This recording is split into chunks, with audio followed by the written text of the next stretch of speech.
即马蜜枣开始要出啦。有一个为越南来台湾结婚的新住民黄凤卡女士，3年前伊接手经营一个蜜枣园，开始种蜜枣。伊坚持不爱用农药啊，那安尼蜜枣生的数量就会变较少，不过食起来煞是真清甜。这时阵蜜枣刚咧出，伊就开放予婚姻关社会关怀协会囡仔来食挽，嘛为这个挽蜜枣的过程当中，互这个囡仔学习蜜枣生态知识。太绿了，不要采哦！太绿，它还没有成熟，所以不要采。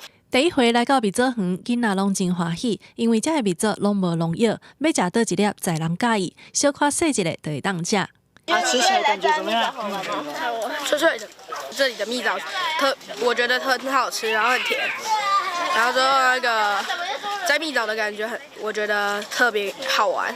新住民黄凤卡3年前接手经营一个蜜枣园，用无农药的方式来种植。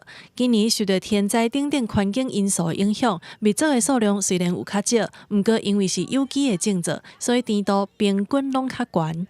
我的蜜枣园是比较没有喷农药，所以外皮是比较不好看，但是很甜，15到20度以上。